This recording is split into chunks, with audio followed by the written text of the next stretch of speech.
Hey guys, I'm back and welcome to part 2 of the mixed media easel card tutorial.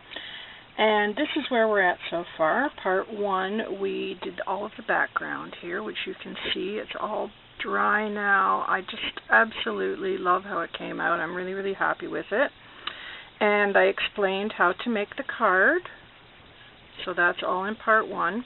So what I've done now with this card, to give it a bit more stability, because I have used the 65-pound cardstock from Recollections, I took some of the Prima Princess paper and I've just cut out a piece for the back here, and this paper fit perfectly with the front, the mixed media. It had the same color tones and really just a really kind of neat mixed media feel to it on its own. So that's what I've done. So I cut a piece and just showing some of the edges, and then here I've just covered this piece. So when the card is closed, that's what you'll see. Now, I want to point out that I kept my piece on the front larger than the actual size of the card. You can do that, or you can just cut this along here, so your card would be about this big. But you know, I chose to make mine a little bit bigger, and that's fine because easel cards can be any size because they'll just sit. Let me move some of these. They'll just sit really nicely once we get some embellishments here. That'll just sit up really nicely. And then on the inside, I've used more of the Prima Princess paper, and again, that just gave it some nice stability and a bit of weight on the bottom, because you have to be careful with easel cards, because if you make the top too top heavy, then it's not going to stand up. So you need a bit of weight on the bottom. So that's what I've done, and the card will stand up once we get our embellishments and everything else. So that's where we're at right now. So this is the base of the card with the mixed media background on it. So now we're going to work on embellishments. And what I have for embellishments is some beautiful chipboard from Gina's Designs, of course, my favorite things to work with. And I have painted these already because I just didn't see the point in doing that on camera. I mean, how boring watching somebody paint, but hey. All I've done is I have taken each piece of chipboard and I gessoed the back, or I gessoed the chipboard. I didn't do the back, obviously, because it's going to be glued down, but I gessoed it with just regular old gesso, and this is what I use, the Delta gesso. Crazy price, but you know, that's what you get for living in a small town. So this is what I used, and then I chose to use some Paper Artsy paints. I love these. I've used them very often, and I just absolutely love these. I think they're great paints. So I've chosen varying colors of these paints to color this chipboard. I used Dusty Teal. I used the Dolly Mix. The Dusty Teal was the stem on this piece here.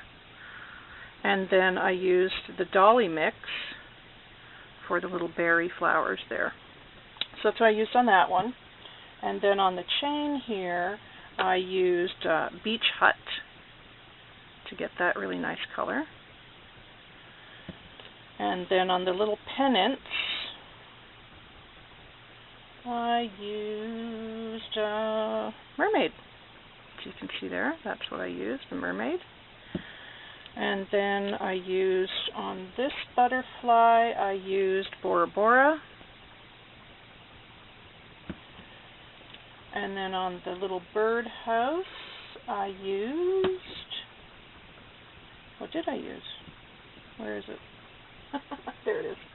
I used Blush.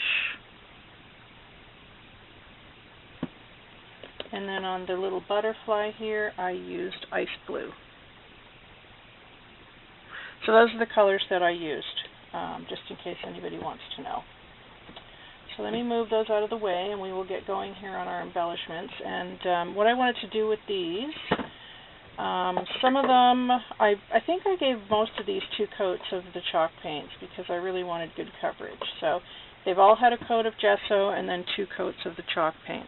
So next I want to do maybe some embossing on these, and I'm going to again use my stamps from Rubber Moon, which is the set that I've been using, that I ordered the other day. And I'm going to be using some Stampendous embossing powder, and as you can see, this one is well worn because it's one of the ones I use the most.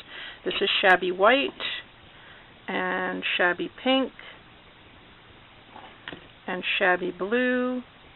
And these are so nice because you get blue sparkles, but you also get white and gold, like a chunky embossing powder inside.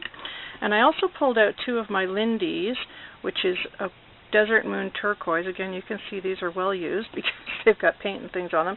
And this one is Hibiscus Rose Orange. So they're 2 of my favorite Lindy colors. And I also got these out. These are just some little wooden bead alphabets I've had in my stash, and they were from a dollar store. I've had them for ages, so I'm going to be doing something with these in the banner, I think. So I think that's it. We're all caught up, and I've got my clear embossing pad and my well-used embossing tray to catch all my powder when I use it. Now, I did also fussy cut out a few things from the Princess paper line from Prima. I cut out a couple of butterflies and a couple of these little pictures. I don't know whether I'll use them, but I have them on hand. I also have one of Gina's small doilies, too. Again, don't know if I'll use it, but it's here.